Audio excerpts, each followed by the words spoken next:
বাংলাদেশের টি-20 বিশ্বকাপ একটি ভরাডুবি বা লজ্জাজনক বিশ্বকাপ কাটলো। পুরো পৃথিবী যেখানে বলছে লজ্জাজনক একটি বিশ্বকাপ বাংলাদেশে হারলো, আফগানিস্তানের সঙ্গে যেটা তারা করেছিল সেটার জন্য সবাই তাদের ছিচি করছে। ইভেন বাংলাদেশের জনগণ পাবলিক তারাও কিন্তু ছিচি করছে। বিভিন্ন ইউটিউব চ্যানেলে, বিভিন্ন মিডিয়া চ্যানেলে এটা দেখা যাচ্ছে। কিন্তু নির্লজ্জ একটি তাদের বোর্ড প্রেসিডেন্ট পাপন কতটা নির্লজ্জ হলে নির্লজ্জ মতন একটি বক্তব্য সে কিন্তু দিয়েছে, সেটি ইতিমধ্যে ভাইরাল। আগে চলুন আমরা দেখে আসি তিনি কি বলতে চাইছেন, তারপর না আমরা এটা নিয়ে আরেকটু আলোচনা করব। এই যে আমরা সুপার 8-এ উঠলাম, এর আগে তো কখনো পারিনি। রিশাদ হোসেন বাচ্চা ছেলে, ওর বলই বুঝতে পারে না। লড়াই করে জিতবো আমরা। ফুটবলে বলে আমরা পিছিয়ে আছি। ফুটবল না শুধু, আমি আপনাদেরকে বলছি ইনশাল্লাহ আগামী 4 বছরের মধ্যে খালি ফুটবল না, অন্যান্য খেলাধুলা সহ আমরা আন্তর্জাতিক পর্যায়ে সবাই সাথে লড়াই করব। কাউকে ভয় পাই না, আমাদের নতুন প্রজন্ম কাউকে ভয় পায় না। এই যে প্রথমবারের মতো বাচ্চা বাচ্চা ছেলেগুলা খেলতে গেছে, ক্রিকেট খেলতেছে। এই যে আমরা সুপার 8-এ উঠলাম, এর আগে তো কখনো পারিনি। এই যে তানজিদ তামিম বাচ্চা ছেলে, কি সব বাঘা বাঘা বোলার, ভয় পায় না, কিন্তু এখনো ভয় পায় না। তানজিদ সাকিব বল করতেছে, এটাও একটা বাচ্চা ছেলে, জীবনের প্রথম খেলতেছে। এইসব দলের প্লেয়ারদের দেখেই নাই, নামই শুনছে খালি। ওর বল করে যে একটু ভয় পায় না। বড় বড় প্লেয়াররা থমকাই গেছে, একে কই থেকে আসলো। রিশাদ হোসেন বাচ্চা ছেলে, ওর বলই বুঝতে পারে না। হারতে পারি আমরা হারতে পারি, কিন্তু কাউকে ভয় পাই না। লড়াই করে জিতবো আমরা, এবং এটা একমাত্র সম্ভব এই নতুন প্রজন্মের মাধ্যমে। তো সবাই দেখলেন, ভাই রে ভাই, মারো মুঝে মারো। এত নির্লজ্জ একটি বোর্ড প্রেসিডেন্ট, সেটি বাংলাদেশের। কোনো দেশের বোর্ডকে এতটা নির্লজ্জ, এতটা বদমাশ আপনি দেখতে পারবেন না, একমাত্র বাংলাদেশ। সে কতটা চালাক, কতটা চতুর সেটা আপনাদের একটু বলি। তার একটি রহস্য আপনাদের সামনে ভেদ করি, যাতে আপনারা সতর্ক হতে পারেন এই পাপন ভাই কতটা বিষধর। আপনাদের দেশে রাসেল ভাইপারের যে একটা চলছে, রাসেল ভাইপারের যেটা ভয় চলছে, সেই রাসেল ভাইপারের মেন বাপ হচ্ছে এই পাপন ভাই। তার ভিডিওটা আপনি দেখলেন, তার আমি একটু এবার বলি আসলে তিনি কি করতে চাইছেন, ভিডিওতে কি বলতে চাইছেন। অ্যাকচুয়ালি ধরুন, পাপন ভাই সেই 15 বছর ধরে বাংলাদেশ ক্রিকেট বোর্ডের সভাপতি হয়ে বসে আছেন। দেশের ক্রিকেটের কোনো উন্নতি ঘটেনি তার আমলে, কিন্তু সে কিন্তু সবসময় প্রচার করে গেছে যে বাংলাদেশের ক্রিকেটের প্রচুর উন্নতি হয়েছে। বাংলাদেশ ক্রিকেটে 20 বছর আগে যেখানে শুরু করেছে সেখানেই পড়ে আছে, তাদের উন্নতি কিন্তু ঘটেনি। তার প্ল্যান কি? তার প্ল্যান হচ্ছে বাংলাদেশের যেসব প্লেয়াররা ভালো খেলবে তার পিছনে গিয়ে দাঁড়াবেন তিনি বোঝাতে চায় সবসময় বাংলাদেশের যেই প্লেয়ারগুলো ভালো খেলছে সেইগুলোর পিছনে তিনি আছেন। তার কারণেই কিন্তু এরা ভালো স্টার বা এরা ভালো খেলতে পারছে, কারণ বোর্ড উন্নতি করছে, বোর্ড কিন্তু এদের পিছনে সময় দিচ্ছে, টাইম দিচ্ছে, সব কিছু দিচ্ছে, তাই বাংলাদেশের স্টার তৈরি হচ্ছে। এতদিন আপনারা সবাই সাকিবকে রিয়াদকে স্টার ভাবতেন, তাদেরকে নিয়ে মাথায় নাচতেন, কিন্তু এটা আপনাদের ভুল ছিল। সাকিব রিয়াদ কোনো বড় স্টার নয়। তারা যদি স্টার হতো তাহলে কিন্তু এতদিনে একটা আইসিসি ট্রফি বা একটা কোনো রকম শিরোপা আপনাদের এনে দিত। এই পঞ্চপাণ্ডব যেটা নিয়ে আপনারা লাফালাফি করেন, এই পঞ্চপাণ্ডবের কেউ বড় স্টার না, তারা মিডিওকার একটি প্লেয়ার। মোটামুটি সামর্থ্য নেই, মোটামুটি সামর্থ্য আছে এরকম টাইপের প্লেয়ার, তাদের কিন্তু বড় ধরনের সামর্থ্য নেই। যদি থাকতো একটা না একটা কিছু আপনারা অর্জন করতেন।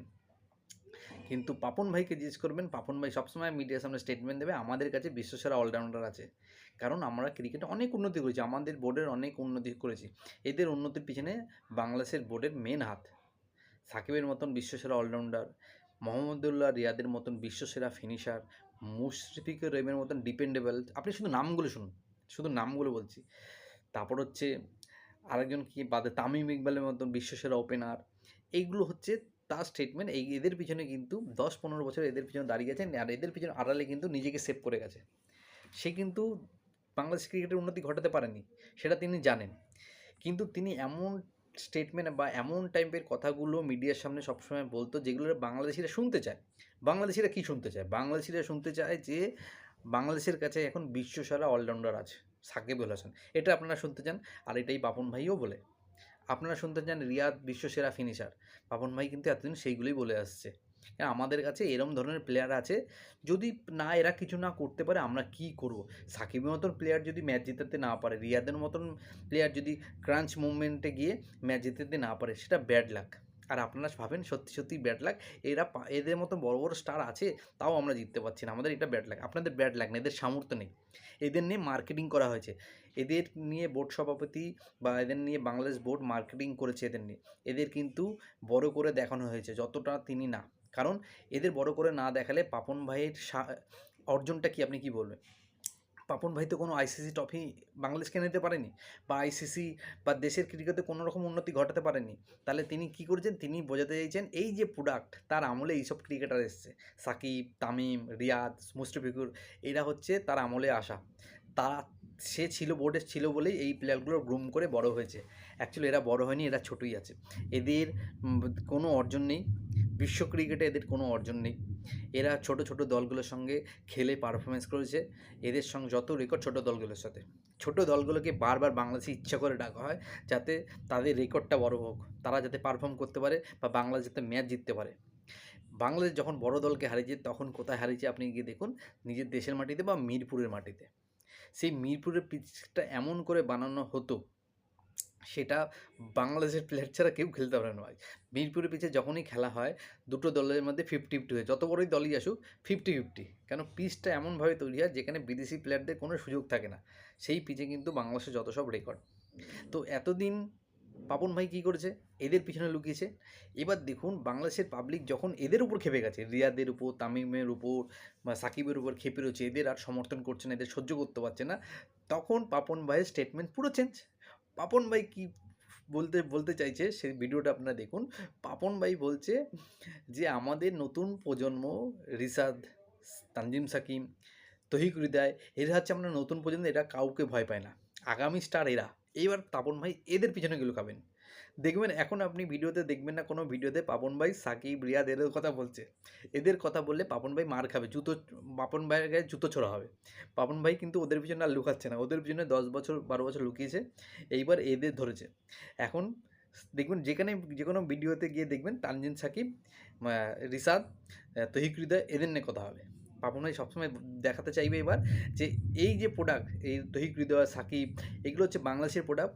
বাংলাদেশের প্রোডাক্ট কে তৈরি করেছে? বাংলাদেশের বোর্ড। বাংলাদেশের বোর্ড প্রেসিডেন্টকে পাপন ভাই। পাপন ভাইয়ের জন্য এরকম ট্যালেন্ট কিন্তু আসছে। আমি বলে দিচ্ছি এইগুলো ভুয়া ট্যালেন্ট। 2-1টা ম্যাচে এরা ভালো খেলে দিচ্ছে, এদের কিন্তু এইগুলো বেশি দিনের মেম্বার নয়। এরাও কিন্তু কোনো রকম সিরিজ বা কোনো রকম ট্রফি আপনাদের এনে দিতে পারবে না। তানজিম সাকিব এই একটা সিরিজ দুটো সিরিজ ভালো খেলেছেন, দেখবেন এরা কিন্তু লং রান করবে না। তহিক হৃদয়, একে দেখে আপনি বিশ্বকাপে দেখে নিলেন, এর আগে খুব ভালো করেছে টি20 সময় 2-1টা ম্যাচ বাদে, কিন্তু সেরকম তেমন কিছু করতে পারেনি। এরা সবই কিন্তু মধ্য রকমের না, মিডিওকার প্লেয়ার, এদের কিন্তু বড় ক্ষমতা নেই। তাও কিন্তু পাপন ভাই বোঝাতে চাইবে বা পাপন ভাই চাইবে এদেরকে বড় করে দেখানোর, কারণ এরা বড় হলেই পাপন ভাই বড়। আর এই করে করে আপনাদের আরও 10 বছর 15 বছর কেটে যাবে, আপনারা একটাও ট্রফি পাবেন না। আর পাপন ভাই ঠিক এদের পিছনে, এদের আড়ালে কিন্তু আরও 10-15 বছর কাটিয়ে দেবে। তো সবাই সাবধান থাকুন, আমি যেটা বললাম সেটা মিলিয়ে নিন, আমি যেটা বলছি সেটা সঠিক কিনা প্লিজ কমেন্টস করে জানান। আপনাদের সাবধান করছি, এই পাপনকে আগে তাড়ান, তাহলে বাংলাদেশের ক্রিকেটে উন্নতি ঘটতে পারে। এ যতক্ষণ না সরবে, কোনো সাকিব, কোনো তামিম কেউ সিরিজ এনে দিতে পারবে না, কেউ ট্রফি নিতে পারবে না।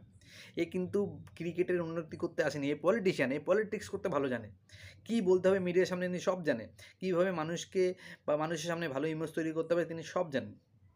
তাই একে আগে হাঁটান, একে হাঁটালে আপনাদের প্লেয়াররা, অন্য বোর্ড সভাপতি আসলে প্লেয়ারদের গ্রুম করবে, ক্রিকেটের পরিকাঠামোতে চেঞ্জ নিয়ে আসবে, তখন 10-15 বছর 20 বছর টাইম লাগতে পারে, তখন কিন্তু আপনারা একটা অর্জন কিছু একটা করবেন। কিন্তু এ থাকতে আপনাদের কোনো কিছু অর্জন হবে না। এ যত বছর ক্রিকেটে আপনাদের বোর্ডের সাথে থাকবে তত বছর কিন্তু বাংলাদেশ ক্রিকেট পিছিয়ে যাবে। তো সবাই ভালো থাকবেন, আমার কথা ভালো লাগলে কমেন্টস করে জানাবেন, এবং ভিডিও ভালো লাগলে সাবস্ক্রাইব করুন। Tata, good night.